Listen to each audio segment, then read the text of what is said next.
তৎপশ্চাৎ মিত্রিণা প্রবিষ্ট বিষ্ণু পদস্তর শতশীলা ভক্তি বিনান্ত বামন গোস্বামী মহারাজে চরণ কমলে ষষ্ঠাঙ্গে দণ্ডবত অনন্ত বৈষ্ণব বৃন্দের চরণ কমলে ষষ্ঠাঙ্গে দণ্ডবত প্রজানিতাই গুরুমানন্দে হরে হরে।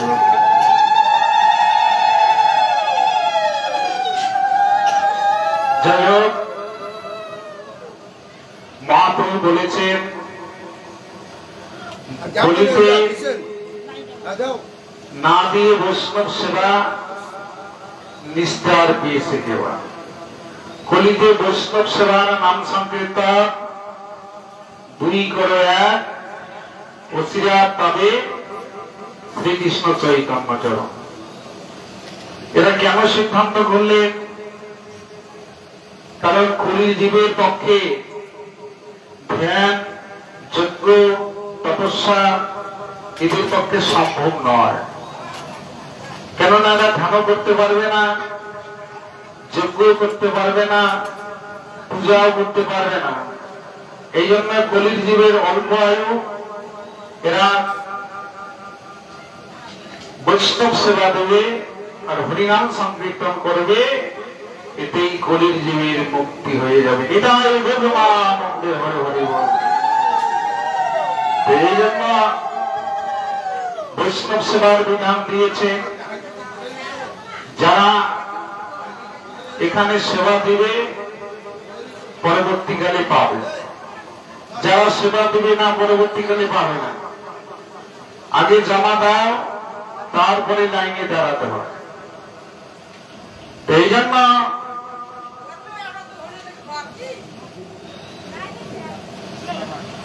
এই সাধুগুরু বৈষ্ণবকে সেবা দিলে কি হয়? আমাদের শাস্ত্রে বলা আছে সেবায় পুণ্য অর্জন হয়, দানে পুণ্য হয়, আর ভগবানের সেবা করলে স্বীকৃতি অর্জন হয়। তুলসী সেবা করবেন, ভগবানের সেবা করবেন, তাহলে স্বীকৃতি অর্জন হবে। তাহলে স্বীকৃতির জন্য ভগবানের পার্শ্বকে বেরিয়ে যেতে পারে, আর পুণ্য হলে পুণ্যের জায়গায় পৌঁছে যাবে।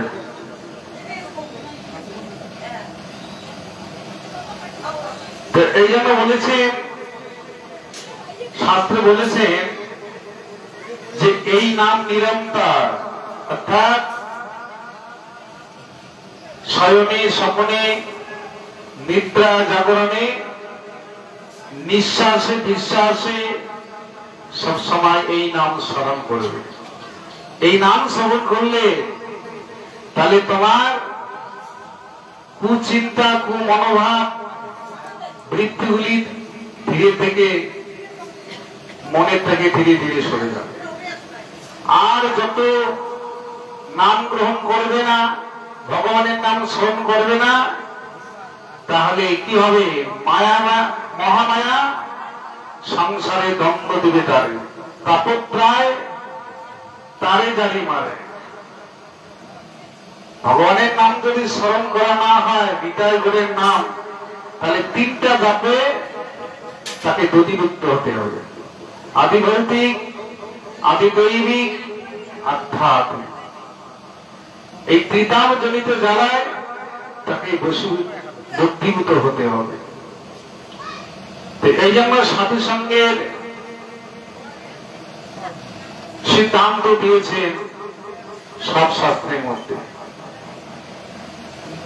এই যে দামবন্ধন লীলা, দামোদর মাস, এই মাসে হরিকথা শ্রবণ করতে হয়, গজেন্দ্র মুখ্যম পাঠ শ্রবণ করতে হয়, ভগবানের দামবন্ধন লীলা শ্রবণ করতে হয়। কিন্তু কলিতে ভগবান লীলা করলেন, ভগবান যুগে যুগে আসেন ধর্মকে রক্ষা করতে।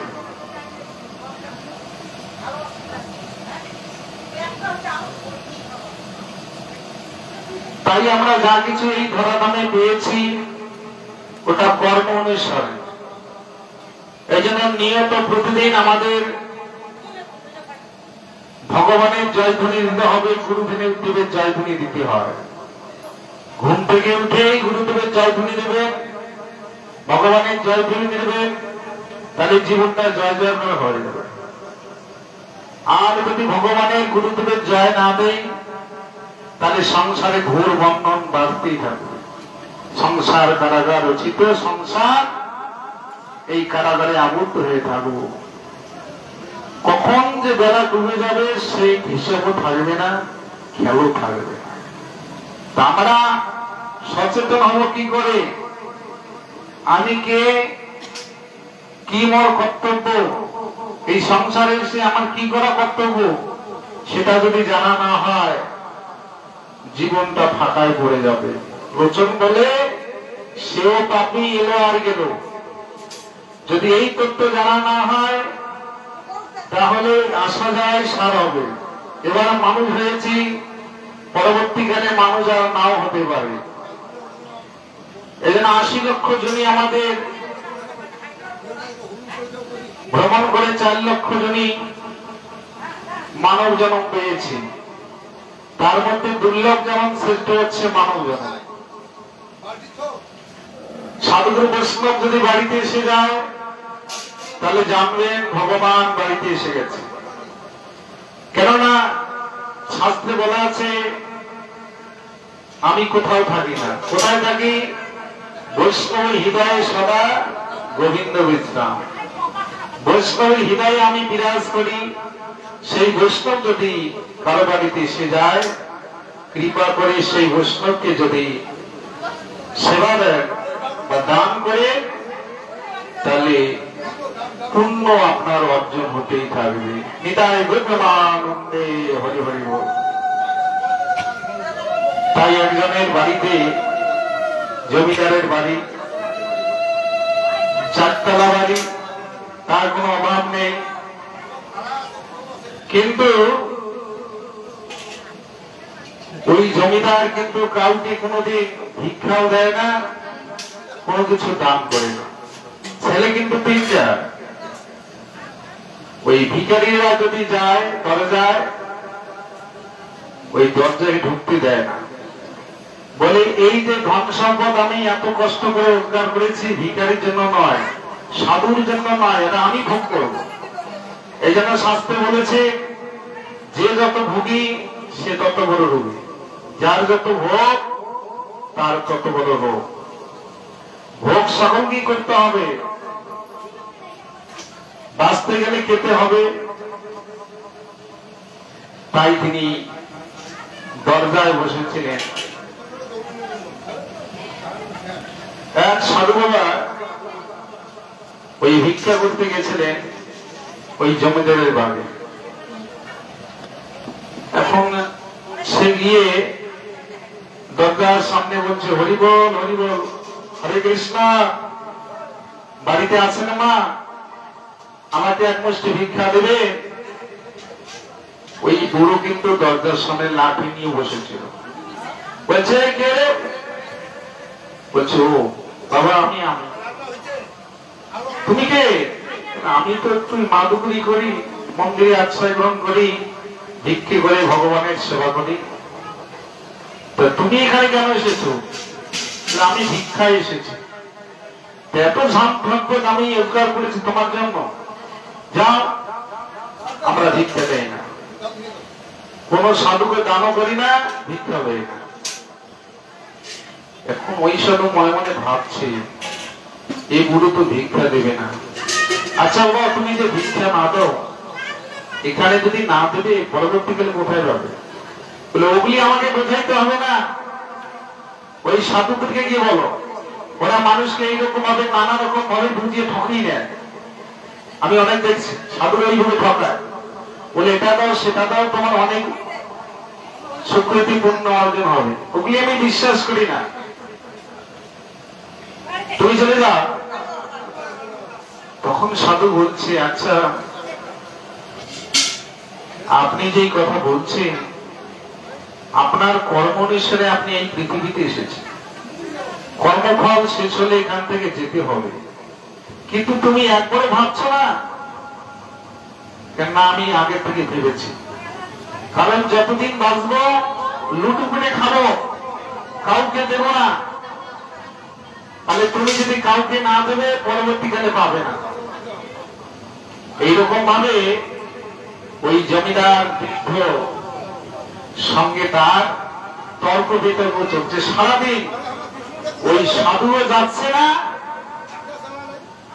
ওই বুড়াও কিন্তু আর ওখান থেকে সরছে না। দুপুর বেলা খাইতেও যায় নাই।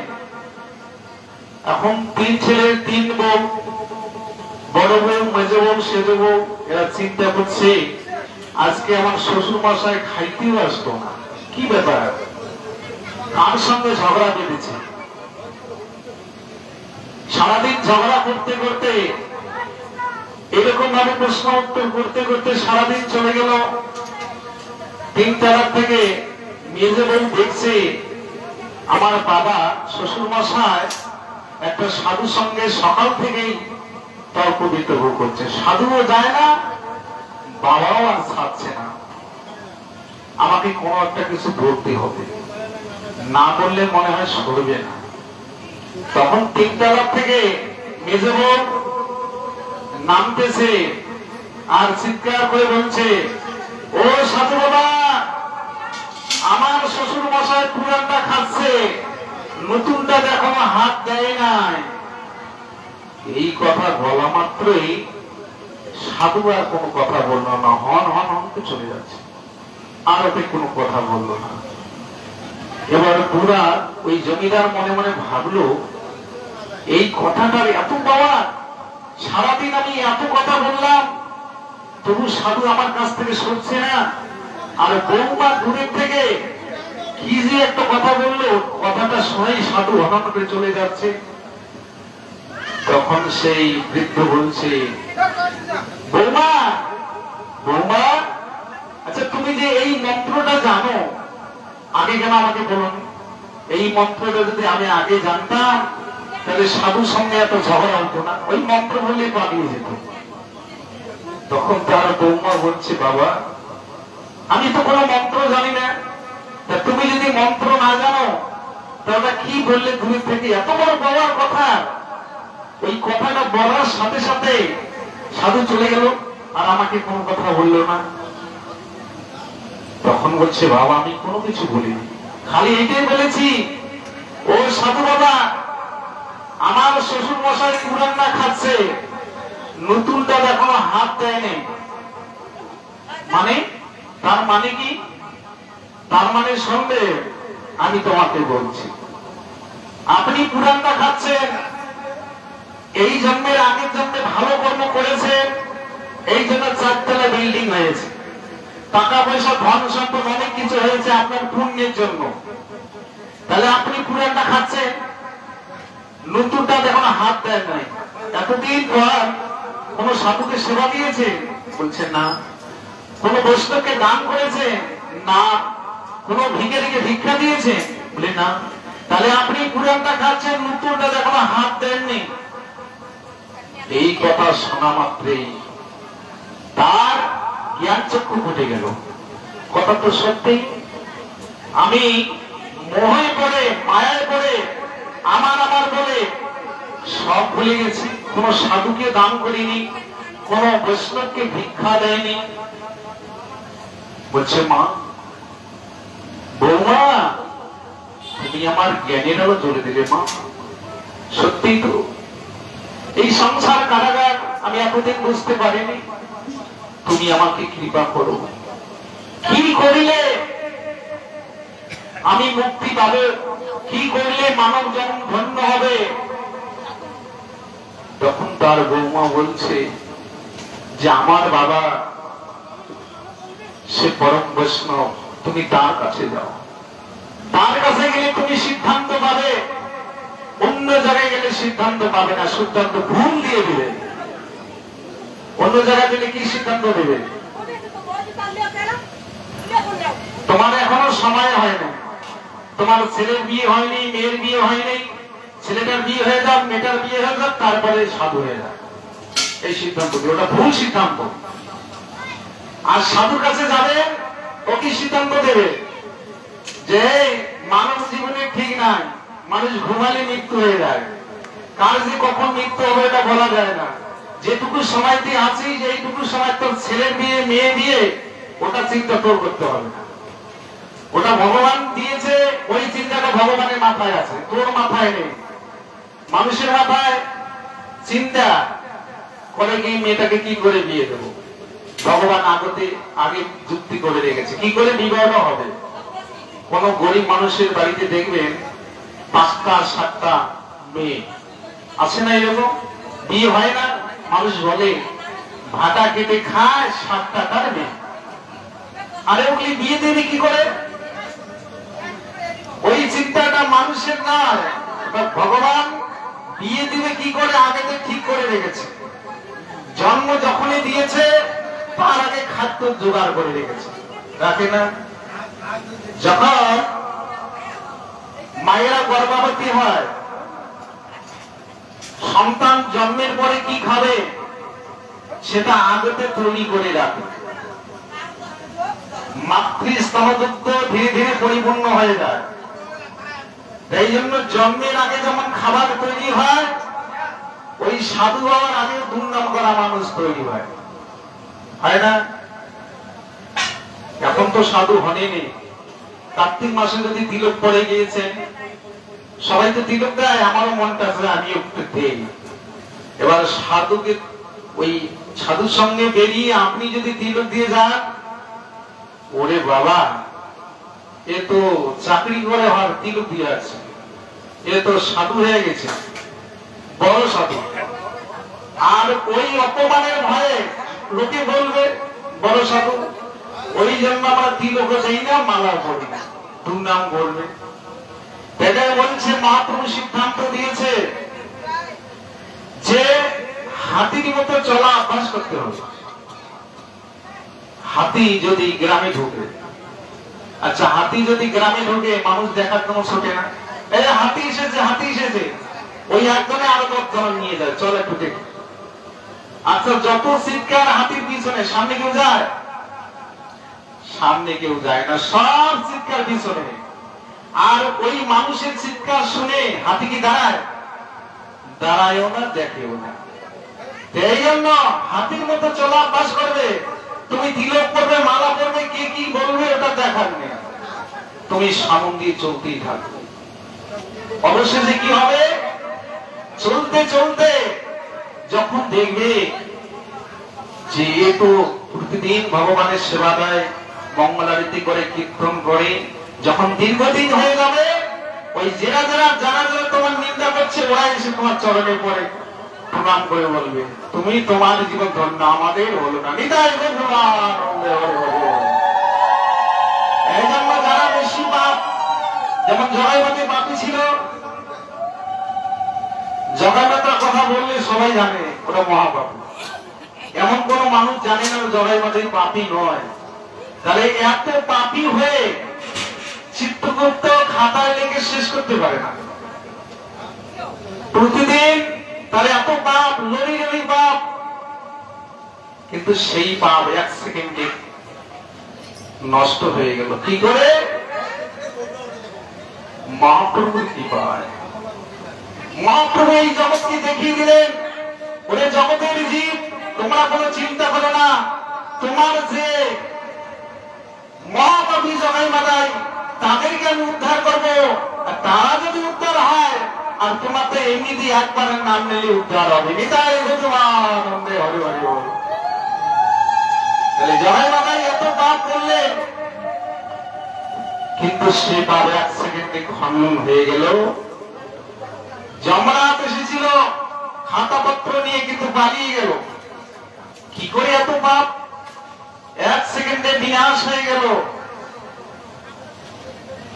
এই জন্য জগাইমাদের পরবর্তীকালে পরম বৈষ্ণব হয়ে গেল। 2 লক্ষ হরিনাম করেছিল, আর হরিদাস ঠাকুর করেছিলেন 3 লক্ষ। তাহলে এত পাপী হয়ে পরম বৈষ্ণব হয়ে গেল। নবদ্বীপে গেলে দেখতে পারবেন জগাইমাদার ঘাট এখনো আছে। তারা চোখের জল দিয়ে ওই ঘাটে হরি নাম করেছিল, হে প্রভু তার চিত্ত শুদ্ধি হয়েছিল। ভগবানের কৃপায়, ভগবানের পরশে মহাপ্রভু তাদের এত কৃপা করুণা করেছে, হরি কথা কৃষ্ণ কথা বলতে বলতে তার নয়নে জল এসে যায়, এত প্রসন্ন ছিল। আমাদের হৃদয় প্রসন্ন কঠিন, একবার কৃষ্ণ বললে চোখে জল আসে না, কিন্তু ভগবান আজকে তিনি নিজে কেটে জগৎ কাটালেন, জগতের মানুষকে বুঝিয়ে দিলে তিনি নিজেই ভগবান, তিনি নিজেই চৈতন্য, নিজেই ভগবান হয়ে তার নাম কীর্তন করে তিনি কাঁদছে, নিতাই প্রেমানন্দে হরি হরি বল। তিনি কেন কাঁদবে? তার নাম করে কেন তিনি কাঁদছেন? আমাদের মতো কলির জীবের ভক্তির মানুষের জন্য। এই কলির জীব কি করে মুক্তি পাবে?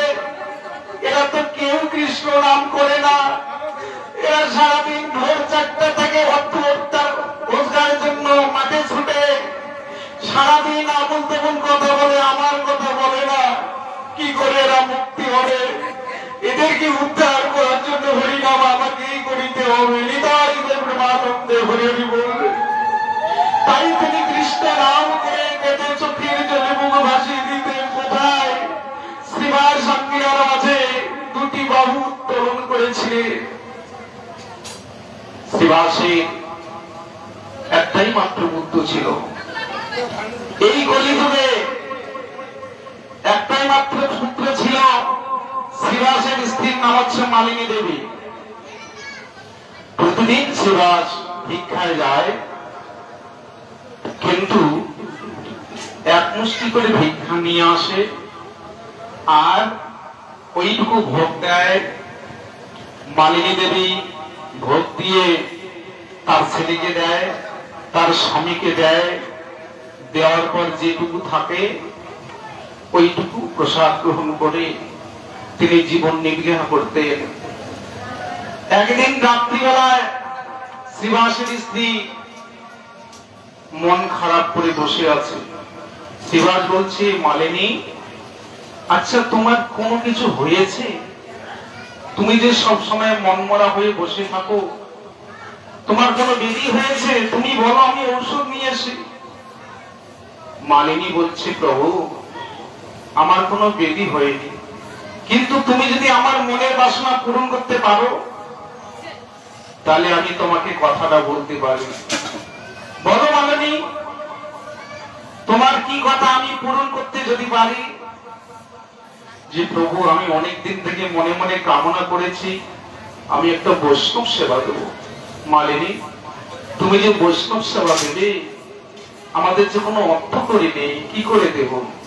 না প্রভু, তুমি একটু আজ থেকে বেশি বেশি করে ভিক্ষা করবে। শ্রীবাস ভিক্ষা করতে যায়, 2 মুষ্টি ভিক্ষা নিয়ে এসে 1 মুষ্টি রান্না করে সেবা দেয়, আর 1 মুষ্টি একটা পাত্রের মধ্যে রেখে দেয়। এইরকম ভাবে জমাতে জমাতে ঘরের যত পাত্র ছিল সব পাত্র ভর্তি হয়ে গেল। একদিন মালিনী দেবী শ্রীবাসকে বলছে, প্রভু, তুমি আজকে মহাপ্রভুর কাছে যাবে, মহাপ্রভুকে নিমন্ত্রণ দিবে, কালকে আমরা বৈষ্ণব সেবা দেব। মালিনী, বৈষ্ণব সেবা দিতে গেলে তো পয়সার দরকার, তো তুমি পয়সা কোথায় পেলে? প্রভু, তুমি যে এতদিন ভিক্ষে করে এনেছো, আমি প্রতিদিন 1 মুষ্টি করে রেখে দিয়েছি। দেখি ঘরে যত পাত্র আছে সব ভর্তি হয়ে গেছে। যাও, মহাপ্রভু তো একাই আসবে না, কারণ মহাপ্রভুর সঙ্গে অনেক ভক্ত আছে, তারাও আসবে। তা তুমি গিয়ে নিমন্ত্রণ দিয়ে এসো। মালিনী দেবীর কথায় শ্রীবাস গেলেন মহাপ্রভুর কাছে। হরিনাম করতে করতে হরে কৃষ্ণ কৃষ্ণ কৃষ্ণ হরে হরে, হরে রাম রাম রাম হরে হরে। এই হরিনাম করতে করতে মহাপ্রভু এই সময় ভক্তগণকে নিয়ে হরিকথা আলোচনা করছে, গিয়েই প্রণাম করলেন মহাপ্রভুকে, প্রভু দণ্ডবত। এই জন্য বৈষ্ণবকে দেখলে দণ্ডবত প্রণাম করতে হয়। কেন প্রণামটা দণ্ডবতটাই আগে? বৈষ্ণবকে যদি দেখেই প্রণাম করতে পারো ফল তাড়াতাড়ি পাবে, আর যদি দেরি করো ফল নষ্ট হয়ে যাবে। দেখলেই দণ্ডবত করবে। কেন? বৈষ্ণবকে আমি কি করেছেন গো, শাস্ত্রে বিধান দেবে, যাহাকে দেখলে মুখে আইসি কৃষ্ণ নাম, তাহাকে জানিও ইহা বৈষ্ণব কথা। যাকে দর্শন করলে মুখে হরে কৃষ্ণ রাধে রাধে বেরিয়ে আসবে, তার তিনি বৈষ্ণব। প্রণাম করতে হবে, দণ্ডবত করতে হবে, তাহলে বৈষ্ণবের কৃপা হবে। আর বৈষ্ণব যদি কৃপা হয়, ভগবানের কৃপে নীতি হয়ে যাবে। নিতাই গৌরানন্দ হরে বল। শ্রীবাস মহাপ্রভুকে দণ্ডবত প্রণাম করলেন, প্রভু আমার একটা ছোট্ট নিবেদন। শ্রীবাস তুমি তো অনেকদিন থেকে আমার বাড়িতে আসো না, যা তুমি যে এখানে এসেছো কত আনন্দ। বলো শ্রীবাস, বলো, বসো বসো। ভক্তরাও আনন্দ, মহাপ্রভু আনন্দ। শ্রীবাস তুমি কি কথা নিয়ে এসেছো বলো। প্রভু আমি তো গরিব মানুষ, কাঙ্গাল, আমার তো বৈষ্ণব সেবা দেওয়ার মতো কোনো ক্ষমতা নেই। আপনাদের কৃপাতে আমি একটু সিদ্ধান্ত নিয়েছি, কালকে আমি একটু বৈষ্ণব সেবা দেব, একটু নিমন্ত্রণ গ্রহণ করো। মহাপ্রভুর বাড়ানো তো আনন্দের বিষয়, তুমি আমাকে সেবা দেবে, এটা তো আনন্দের কথা। ঠিক আছে শ্রীবাস, তুমি কোনো চিন্তা করো না, আমি কাল ভোর 4টাতে ভক্তের দল নিয়ে তোমার বাড়িতে গিয়ে বৈষ্ণব সেবা করব। শ্রীবাস নিমন্ত্রণ দিয়ে বাড়ির দিকে যাচ্ছি, হঠাৎ করে মালিনী দেবীর একটাই সন্তান ছিল, পুত্র সন্তান, 12 বছর মাত্র বয়স। সেই ছেলেটা হঠাৎ করে একবার বমি করে, রক্ত বমি করে মরে গেল। শ্রীবাস দরজার সামনে এসে ডাকছে, মালিনী, মালিনী। আরে মহাপ্রভু নিমন্ত্রণ গ্রহণ করেছে, এটা তো আনন্দের বিষয়। আর মালিনী মৃত সন্তানকে কোলে নিয়ে ঘরে কাঁদছে। আমি কি করব, আমি তো মা হয়েছিলাম, কিন্তু সেই সন্তান আমার চলে গেল। সেই মৃত সন্তানকে কোলে নিয়ে কাঁদছে। মালিনী তুমি আমার চিৎকার শুনতে পাও না? কিন্তু কোনো কথা বলছে না। শ্রীবাস ঘরে ঢুকে দেখে তার মৃত পুত্র সাদা কাপড় দিয়ে ঢেকে রেখে মালিনী কাঁদছে। মালিনী কি হয়েছে? প্রভু আমার একমাত্র সন্তান চলে গিয়েছে, চলে গিয়েছে। যাক মালিনী, তুমি কেঁদো না, সবার একদিন এই জগৎ ছেড়ে যেতে হবে। মালিনী কাঁদছে। হে প্রভু, তুমি যদি কেড়েই নেবে তবে সন্তান দিলে কেন? কেঁদে কেঁদে বলছে, বিধি রে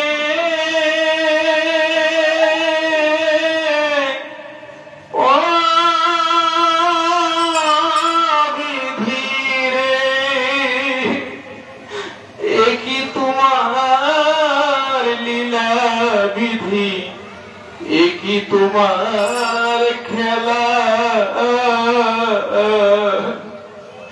তুমি কানে হাসো কানে কাঁদা,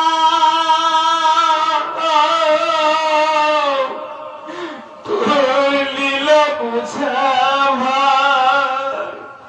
বিধি, তোমার লীলা বুঝাবা বিধি রে।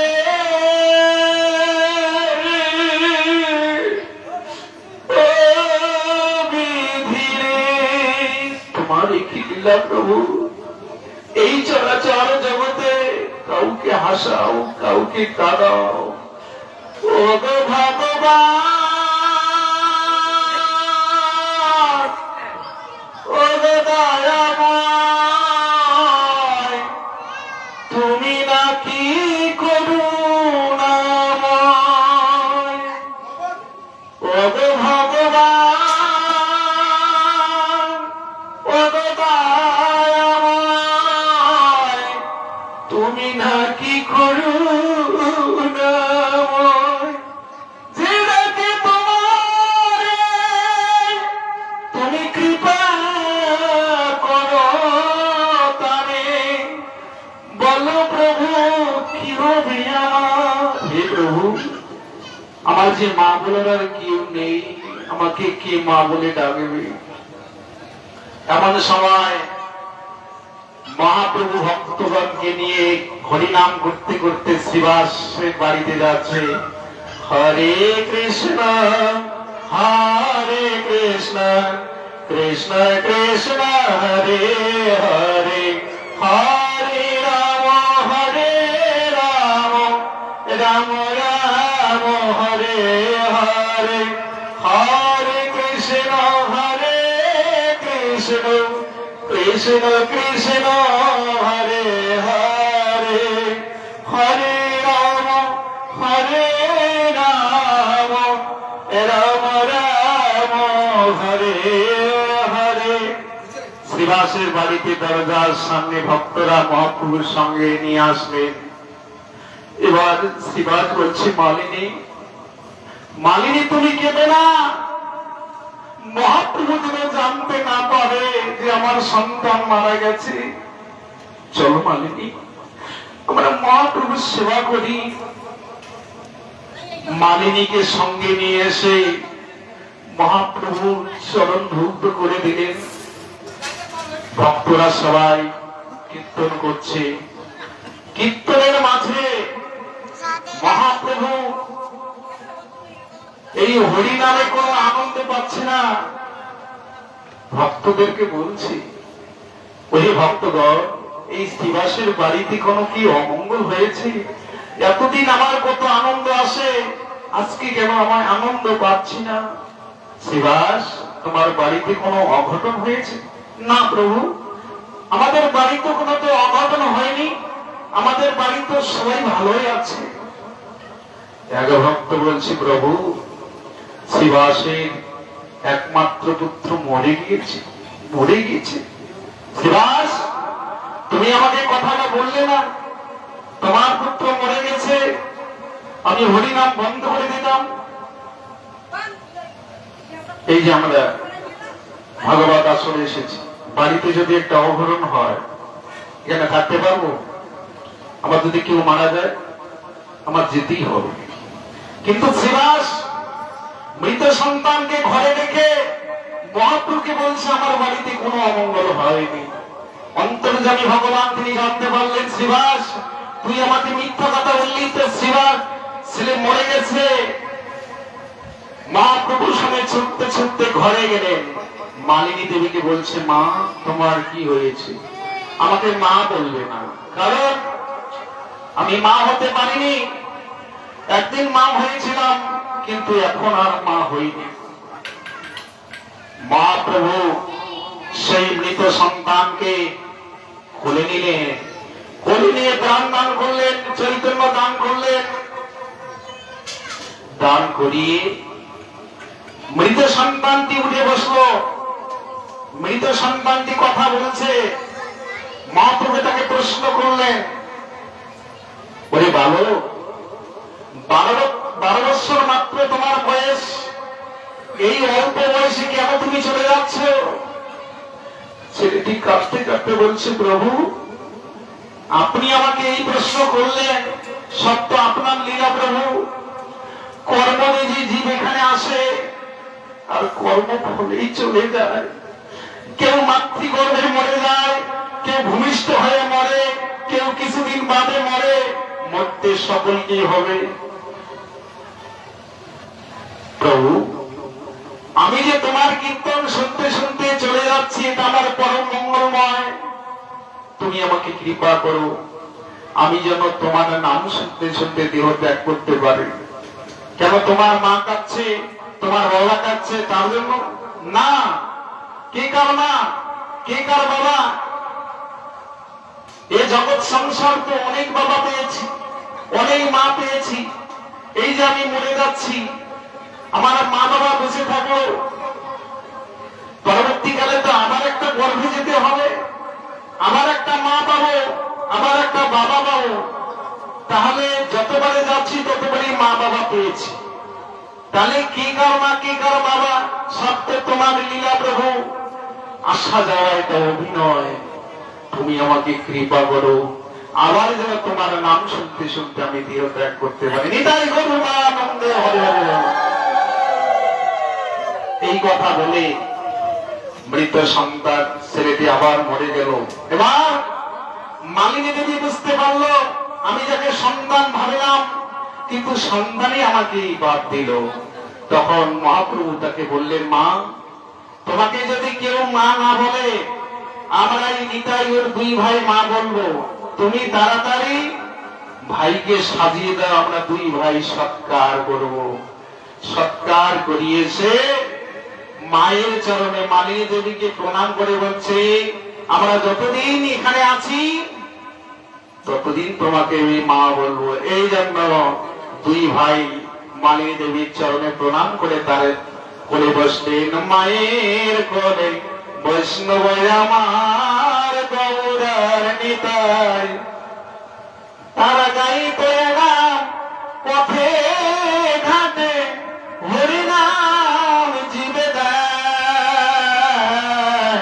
মায়ের কোলে বৈষ্ণব আমার গৌরার নিতাই। নিতাই গৌরানন্দে হরি হরি। পঞ্চা কল্পতরুশ্চিতা সিন্ধু